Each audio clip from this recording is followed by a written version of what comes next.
Are you saving too much for retirement? You just might be. And you might be not retiring at a certain age because you think you don't have enough saved for retirement. That's what we're going to look at today on the Your Financial EKG YouTube channel. I want to go through some hard data to determine, are you saving enough for retirement or are you saving too much for retirement? Because I want to get you into retirement. I want you to get you into enjoying your retirement. And I don't want you to feel the pressure and the stress of saving too much for retirement and not enjoying what you've worked so hard for. Now, the RAND study just came out with new data that said retirees spend about 1.8% less in retirement per year. That's 1.8% less than you think you're going to spend every year when you go into retirement. Another study shows that we spend about 20% less more in retirement every year. So which is it? 1.8% less or 20% less? It's probably both, and it's individualized based on your specific situation, your family needs, your spending requirements, your health care, and what you want to do in retirement. So first of all, let's talk about some of the rules of thumb you need to consider when saving for retirement. Then we're going to get into what the average retirement spending looks like, and then we're going to talk about how you can save more for retirement. All right, there's 3 rules I want to touch on when we're talking about saving for retirement. The first rule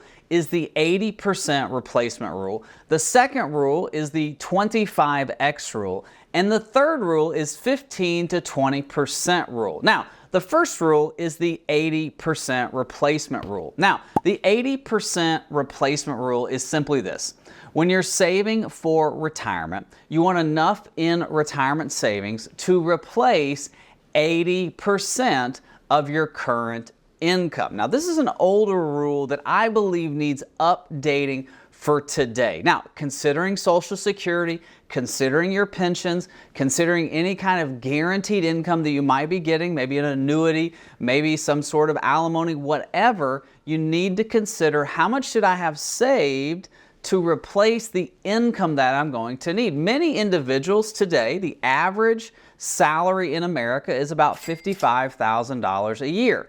You usually step into retirement and the average family spends around $55,000 a year in retirement income.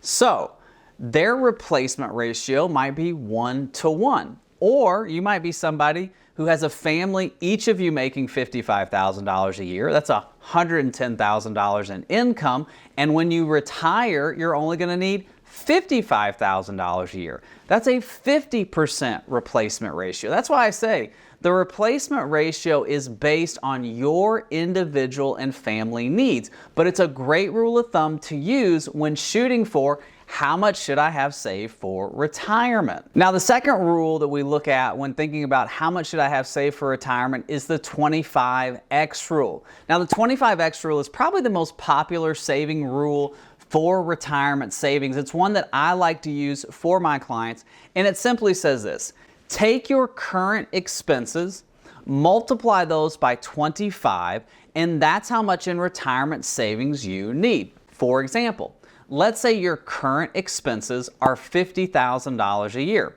Multiply that by 25, that's $1,250,000 in retirement savings. That's how much you're going to need saved for retirement. It's a great foundation to your retirement planning. Obviously, Social Security, pensions, and any other forms of guaranteed income need to be factored into that, which would bring down how much you need saved for retirement. That's why you need a financial plan that is unique to you, that's unique to your individual needs, because you might not need 25 times save for retirement. I have a video right now here on YouTube saving $150,000 for retirement. That might be you. You might be $1.5 million. I don't know, but your individual circumstance is going to determine how much you need saved for retirement. And if you would like a financial EKG, if you would like a comprehensive financial plan, go to the description below. Let's get together. Let's discuss your individual needs to see about getting you to retirement through retirement and protect your ability to stay in retirement. Now, the last rule I want to talk about when saving for retirement is the 15 to 20% rule. Now, the 15 to 20% rule is a great starting place for many people if you are not saving enough for retirement. And that simply is this. You want to be saving 15 to 20% of your gross income every year. So if you make $100,000 a year, you want to save $15,000 to $20,000 a year in some sort of retirement investing account. Now that could be a 401k, it could be a 403b, it could be a TSP, it could be a Roth IRA, a traditional IRA, it could be a brokerage account that you have with Charles Schwab or Vanguard or whoever. It doesn't have to be your 401k, and it doesn't have to be all in the same account. For instance, personally, I have a SEP IRA account because I'm self-employed, but I save also in a non-qualified brokerage account.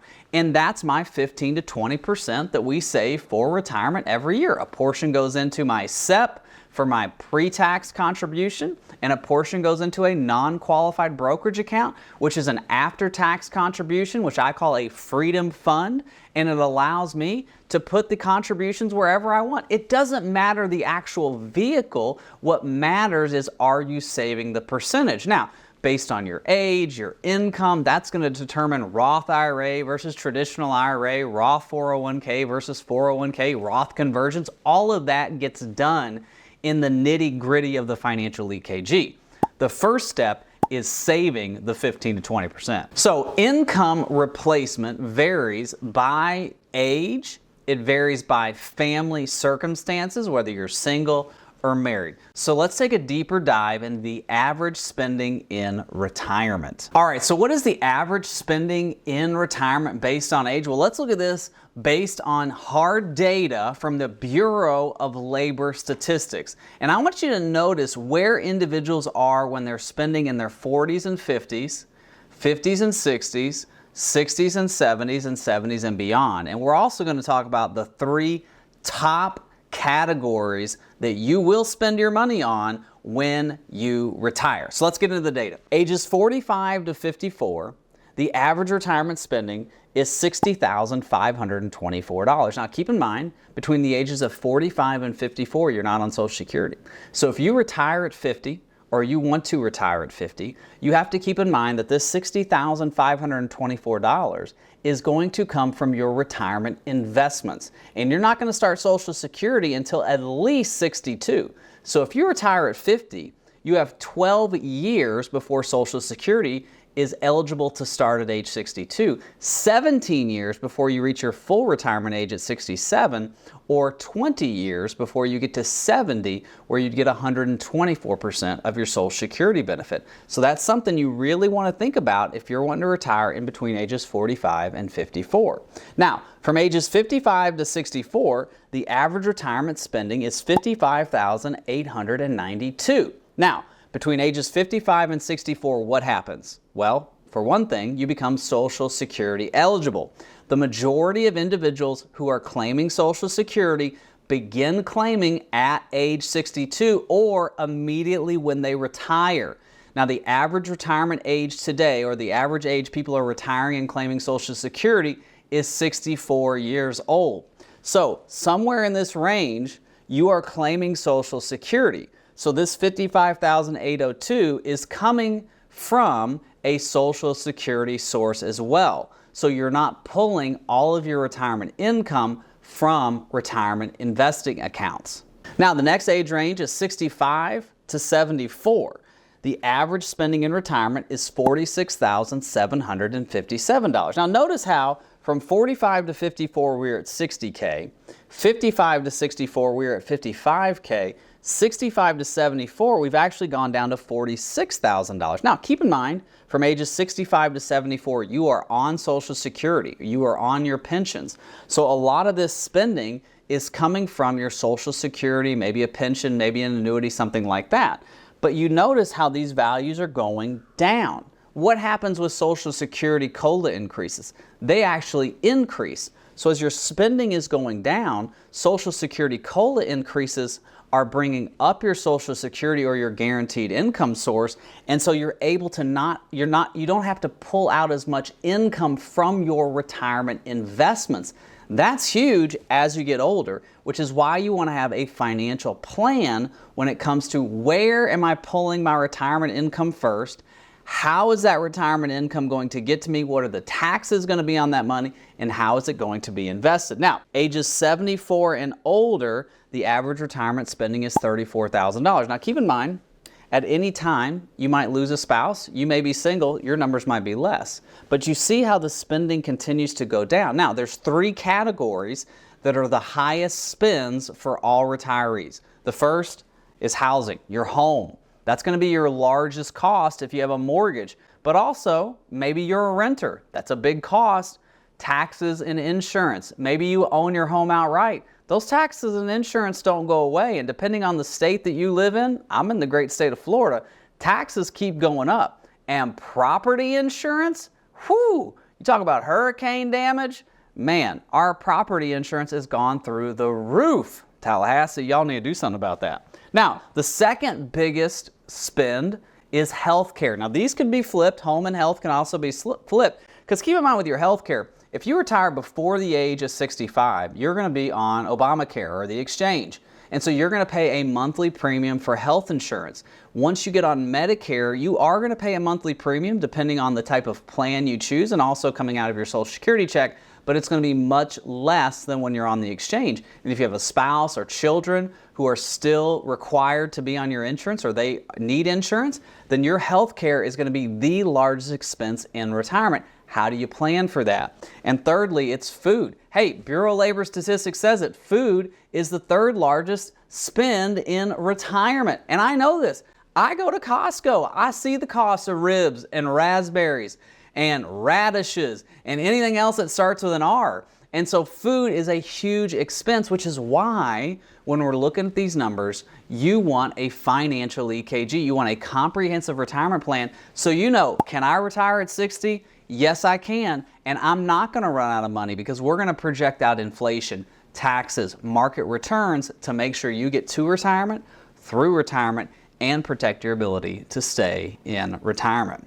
All right, let's talk about the steps that you need to take in order to start planning for retirement. I don't care if you're in your 20s or 50s, these are the steps that you should take to plan your retirement. Number 1, you need to be saving 15 to 20% of your gross income every year, no matter what. So if you make $100,000 a year, you want to save $15,000 to $20,000 in a 401k, an IRA, a Roth IRA, a TSP, a 403b, a non-qualified brokerage account. Somewhere be saving 15 to 20%. If you have a 401k at work, a 403b at work, a SARSEP, a Simple, if you get a match from an employer, let's say you get a 3% match for putting money into your 401k. At least put in 3%. Start where you are, but try to work yourself up to 15 to 20%. Have a budget. Cut out some things that you don't need so that you can save for your future. Now, step number 2, 25X rule and online calculators. Let me say this about the 25X rule. The 25X rule says, take your current expenses, multiply those by 25, and that's how much you'll need saved for retirement. Keep in mind, if you're 25, that number is way off based on inflation. If you're 55 or 60, that number might be a little closer, but you still got to calculate in inflation, healthcare, home, taxes, insurance, all of that stuff. So that number could be too high and it might be too low depending on where you're at in the age range.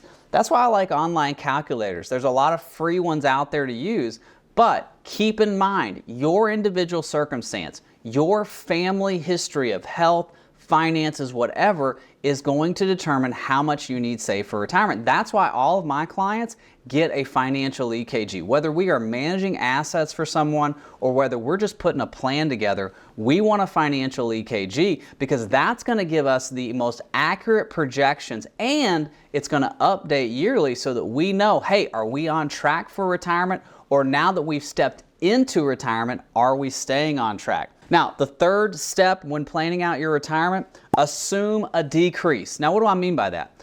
assume a decrease in your spending. We know that the average spending in retirement is about $55,000 a year, but we also know that the average retiree spends 1.8% less per year in retirement spending. So if you're stepping into retirement, assume that you are not going to spend as much. Now, keep in mind, you might retire at 60, spend a lot on traveling the world, going to Italy, France, maybe Texas, it's its own country. So you're going to travel a lot at the beginning, but as you get older, you're not going to travel as much, right? You might get into your 80s, be perfectly healthy, and just say, you know what, I don't want to deal with TSA. I don't want to deal with the gas stations. I don't want to deal with driving down the road. That's fine. So assume a decrease.